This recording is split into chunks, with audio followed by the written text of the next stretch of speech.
Send me $7,200 for my daughter's sweet 16. My sister texted me photos of the ballroom.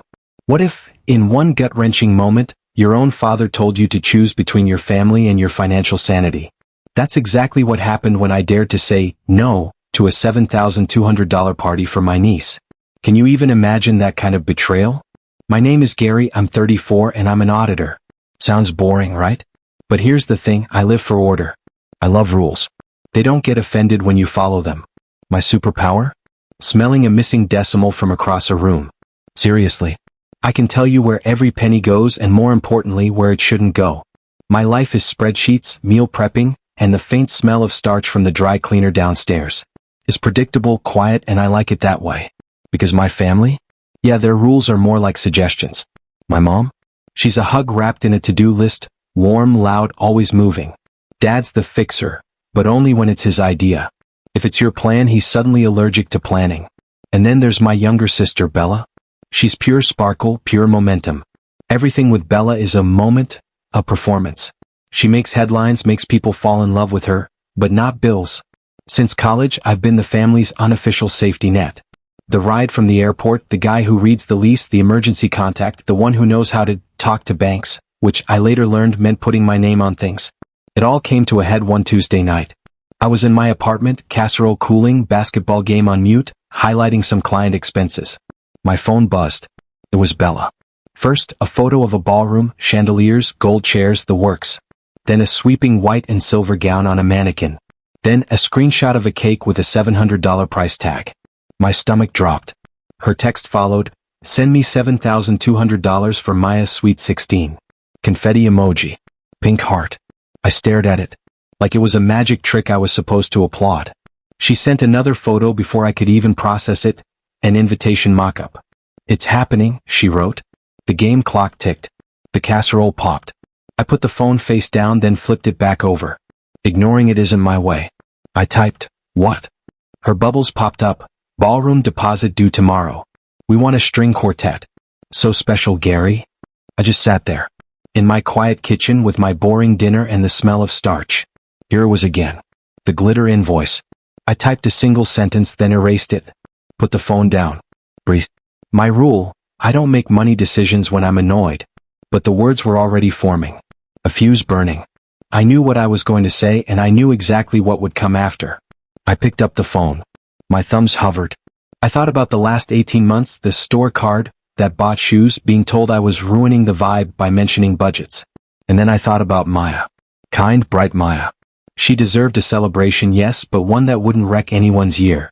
I tapped 3 words. Didn't hit send. Not yet. The dry cleaner shut off their lights. My neighbor's faucet shrieked. The moment hung there, quiet and sharp. I knew once I sent those words, everything at home would tilt. I put the phone down, cleaned my plate, washed the pan, answered 2 work emails. Then I picked it up again, unlocked it, and let the words go. Get a job. 10 minutes later, my dad's name lit up my screen. And that's where everything started to burn. See, my life isn't just about spreadsheets at work. I have another one. A family ledger. This part might sound boring if you love chaos, but for me it's how I get my balance back. A ledger isn't love, but love without a ledger? It eats you alive. Age 19. Bella wants to go to a summer arts program. $600 tuition shortfall. It's for her future, Mom says. I pay the gap. Bella sends heart emojis and a blurry paint-splattered canvas. Worth it, I tell myself. An investment. Age 21. Dad's truck needs brakes. I'll pay you Friday, he says. Friday becomes a weather system, always delayed. $420 never paid. Age 23. Mom calls crying about overdraft fees. I go to the bank on my lunch break, talk to a manager, get $150 reversed. I add alerts, bring her a notebook labeled bills, show her columns, due dates. She uses it for 2 weeks. It disappears into the fruit bowl pile. Age 24. Bella starts a home bakery. I buy her labels, a thermal printer for $178. I love her energy, I believe in containers. She sells cupcakes for 3 weekends, posts pretty photos, then stops when it gets hard. The printer lives in a closet. I try not to feel stupid every time I see it. Age 25. Dad asks me to co-sign a refinance. I say no. He says, be a man. I say, being a man means not saying yes to everything. He doesn't talk to me for 10 days. Age 26. Mom signs up for a store card. It comes to my apartment, address, confused. I call. I close it. We have a long, quiet Sunday dinner. She tells me I'm cold. I tell her I'm protecting my credit. We both cry into the salad. Age 28. Bella's rent is late. She moved out with her boyfriend for space. I front $900. I say, this is the last time. It isn't. She breaks up with him 3 months later, moves back home. The rent money? Never boomerangs. Age 30. Dad texts, emergency. The emergency is cable cut. He needs $180 until Thursday. Thursday never comes. Cable returns in 2 hours, so do the football games. I start calling his asks, panics, not emergencies. It helps me say no more often. Age 31. Mom's birthday dinner. 19 people. Restaurant that spells steak with 3 adjectives. Bill hits the table. Everyone looks at me like I'm the cashier. I put down my card. Watching the slow-motion scramble physically hurts me. I drive home nauseous, mad at myself. I promise, I will not be the default wallet again. Age 32. Bella's daughter Maya is 12. Bright and kind. She draws me comics. Uncle Gary the spreadsheet superhero. I frame it. It's the best thing on my wall. I start a $529 college plan for her, $25 a month. Because future-leaning love? That's the only kind that doesn't rot. In between all this, a million small drafts. Gas money, just this once, a phone upgrade for safety, they'll pay you back after the refund hits. Payback is a myth in our house. Gratitude is real. Gratitude is warm, it's heavy. But gratitude doesn't pay the bills. The worst part isn't the money. It's the tilt. If I get a bonus, Dad says, don't brag. If Bella posts a selfie caption about hustling, Mom comments 12 heart eyes. When I say no, I'm told I'm making everything about money. When they say yes to themselves, it's self-care. It makes me sound bitter. I didn't start bitter. I started practical. But bitterness grew like mold on that practicality when I kept being told my no was cruelty, and their want was need. Last year, my chest was tight all the time, my jaw ached from clenching while I said, no problem, to problems that weren't mine. So I started therapy. My therapist asked, what do you want? I said, to stop being the family's overdraft protection. She said, that's a boundary. I said, boundaries get you exiled. She said, sometimes exile is a healthy distance. So I tried. I wrote a list. Policy. Item 1, no co-signing. Item 2, no lending to cover previous lending. Item 3, gifts are planned, not extracted.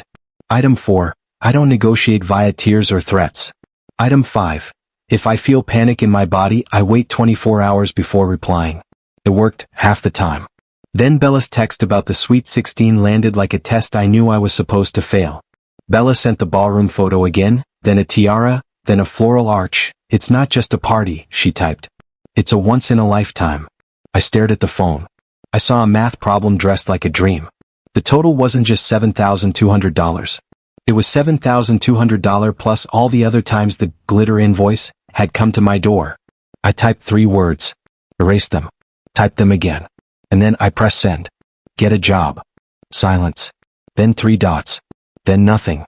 Then my dad's name. Pay or get out of this family. It wasn't about a party anymore. It never is. It was about their favorite equation. Love equals money. And if you challenge the math, you're the villain. I sat on my couch, game on mute, casserole cooling, staring at that text like a fire behind glass. I felt the old panic rising. Fix it. Smooth it. Be the good one. Don't make noise. Then I pictured Maya's comic on my wall, Uncle Gary with a cape shaped like a pie chart. I heard my therapist, what does protecting yourself sound like? It sounded like a sentence I'd never said out loud to my family. I whispered it to the empty room first. This isn't about revenge. This is about closure. It felt like flipping a breaker back to its rightful position. That night I opened a fresh spreadsheet. Titled it, Family Account, Gary to Parents plus Bella.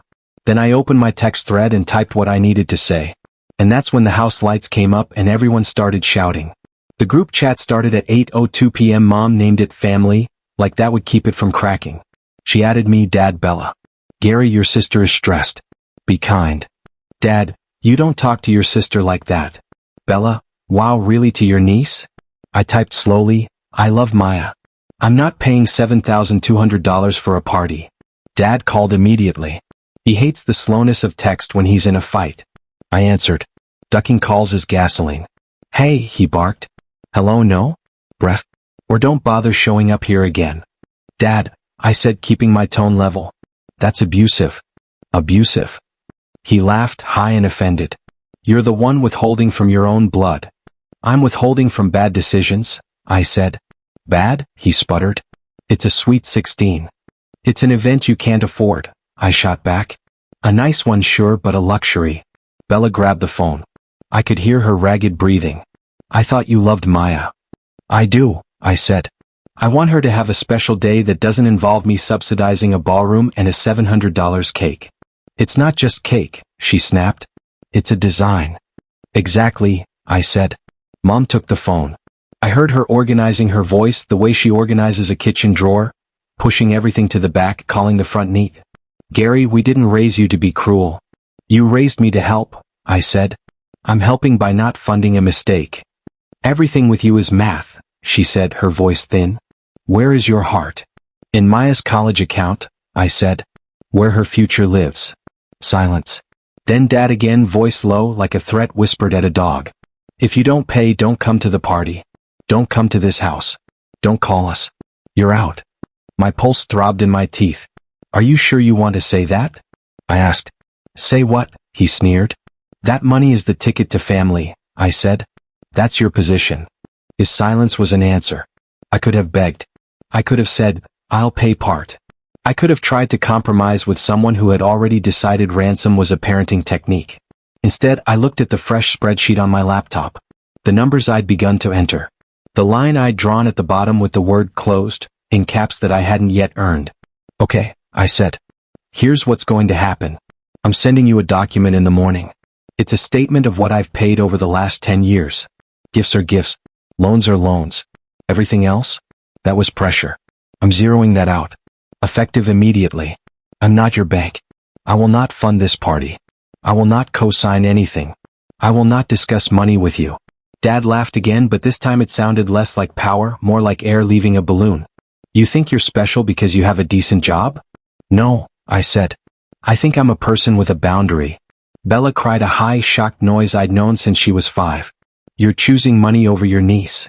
I'm choosing her future over your party, I shot back. I'll gladly pay for community college textbooks when she needs them. I'll buy her driving lessons. I'll match whatever she earns at a part-time job for a used car. I will not buy chandeliers. You'll regret this, Mom said, the same words I'd heard after every no. One day we won't be here. That day, I said, is exactly why I can't bankrupt myself for a cake. She exhaled hard into the receiver. You're so cold. I'm precise, I said. There's a difference. Send the document, Dad sneered. Let's see your little report. It's not little, I said. It's 10 years. I hung up before the next round. My hands were shaking, my shoulders felt like they'd been lifted to my ears for a year. I wrote the letter. Simple. I will not fund, co-sign, or guarantee any debts. I will not be pressured or threatened into paying for luxuries. Any attempt to open credit in my name will be handled by law. I love you. And the answer is no. This isn't about revenge. This is about closure. At midnight I finished the spreadsheet. I rounded down. I removed petty lines so no one could say I was being dramatic. The total still made my stomach drop. $41,870. Over a decade. Bridges, emergencies, missed reimbursements, events where the check found me like a heat-seeking missile. At 12:17 a.m., I emailed the PDF to the family thread and BCC'd my own non-family account. An auditor documents everything. I slept badly. A shallow, jittery twilight instead of rest. By 7:30 the next morning, my mom was at my door. She had the printout in one hand and the expression of someone who had finally decided to make a scene. She looked at the bottom line. She looked at me. Her mouth worked around a sentence. She sat down without asking. Then, in a motion both familiar and unreal, she slumped and fainted. I caught her head before it hit the arm of the chair. My father would later say I planned it that way, as if gravity and truth were my accomplices. As if a boundary were a trap. I didn't call an ambulance. I did the practical things. Feet up, cool cloth, speak gently. She came around in 30 seconds, blinking, looking suddenly small in my very average chair. "Gary?" she whispered, confused. "I'm here," I said.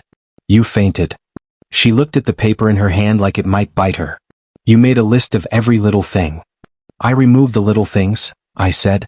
"These are just the ones you promised to pay back. I'm zeroing them out. I'm closing our financial relationship." She stared at the word closed, like it was an insult sung off key. "How dare you?" "Mom," I said softly. "How dare you make my membership in the family a bill?" She stood up too quickly, had to sit down again. "Your father will be furious." "I've already heard his version," I said. Right on cue my phone buzzed. A text from Dad. "Monster." Then another. "We are done."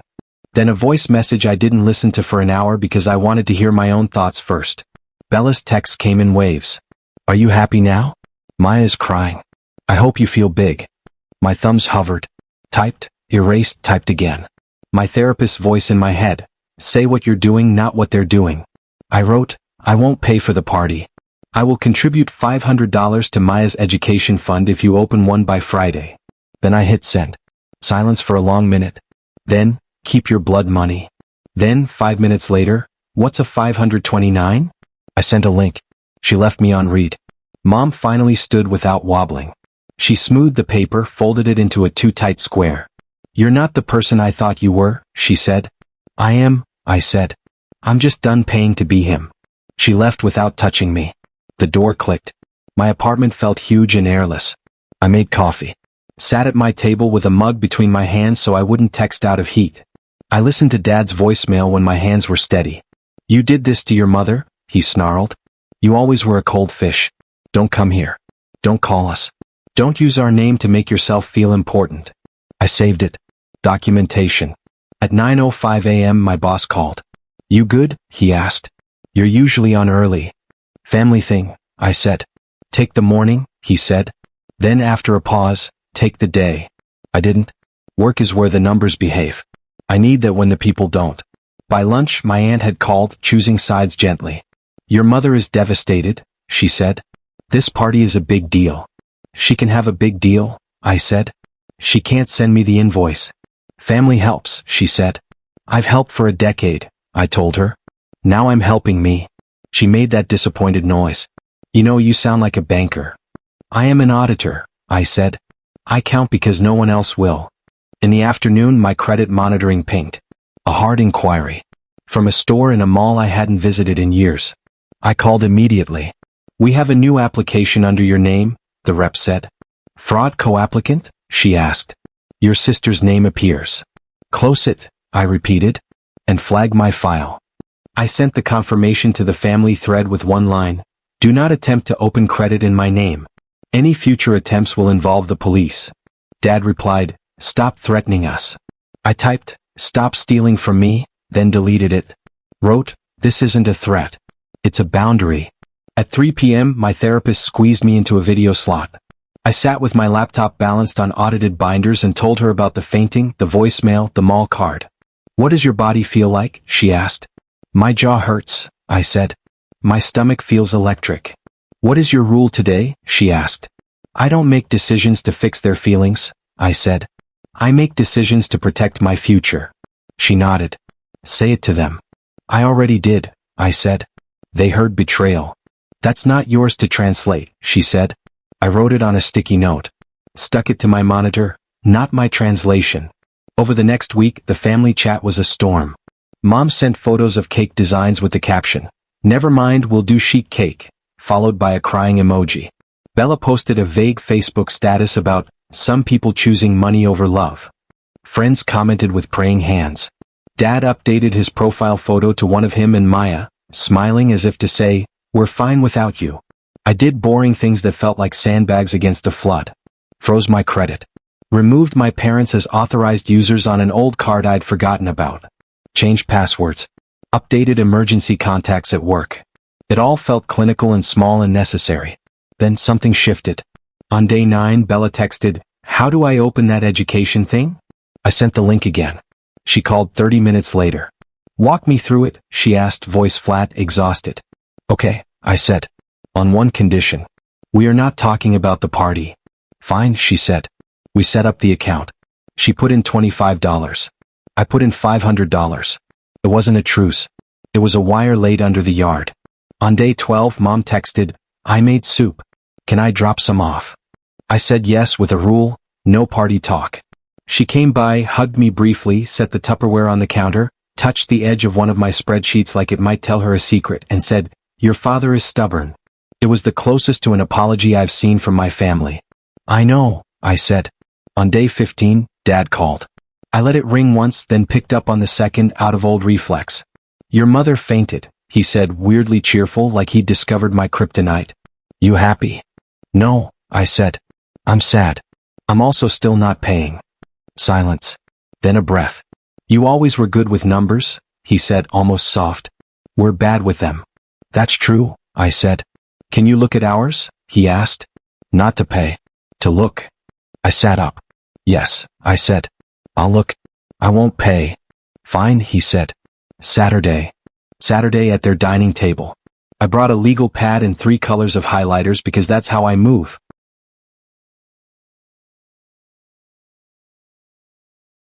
I made 3 columns, needs nice not now. I wrote rent, in big letters at the top. I put Sweet 16 ballroom, under, not now. Mom glared. I left it there.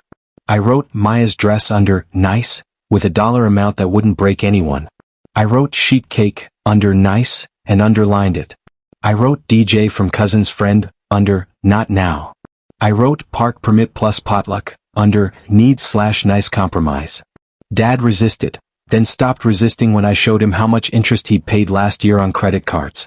Mom cried when I circled the number. I passed her a tissue and kept the pen moving because that's the only way anything ever changes. Bella came in with a Pinterest board dressed up as a phone. "Balloon arch?" she asked. "Not unless you blow them up yourself," I said. She made the face of a person who has never blown up 20 balloons and thought she might pass out halfway through. "I can do that," she said, defiant. "I'll get Maya to help." "Good," I said. "Teach her to price things." When I left, the ballroom was out, the park was in, the cake budget was normal, and everyone was mad at me in a way that felt familiar but smaller. I got in my car and sat with the engine off. I wasn't elated. I was level. There's a difference between winning and not losing. The next week the calls slowed. The texts cooled. A new silence moved in. Not exile. Space. I went running 3 mornings in a row and didn't take my phone. I bought a plant and promised not to kill it. I got coffee with a friend who said, "You look like you slept." I had. The party plan became a backyard with borrowed lights.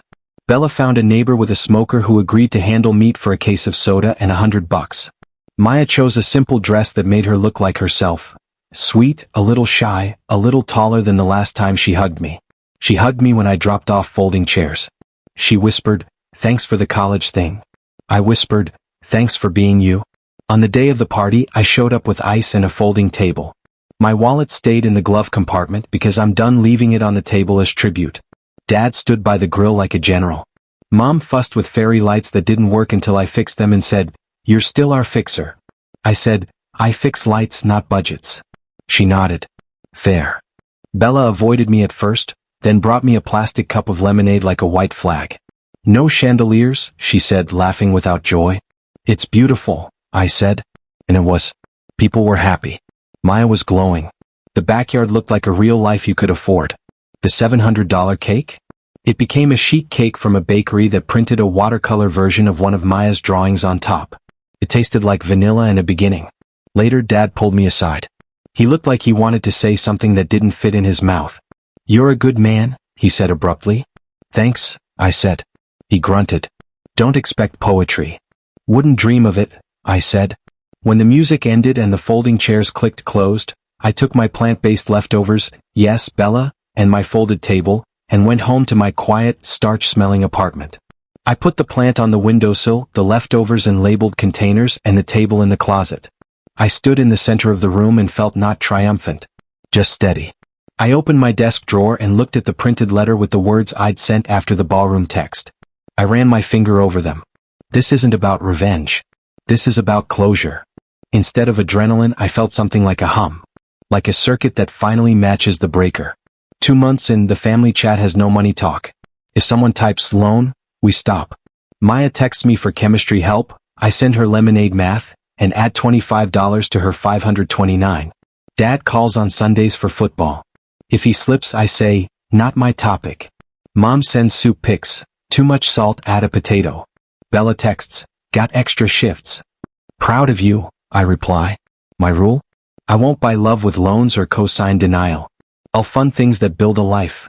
Books, lessons, working lights. This isn't revenge. It's closure. It's a labeled panel, backyard bulbs, a cake we could afford, and my wallet staying in the glove box while I still belong. It's been a wild ride. But I finally feel like I'm standing on solid ground, and my family in their own way is starting to get there too. Have you ever had to draw a line in the sand with your family, and what happened when you did? Tell me your story in the comments below. I really want to hear what you think.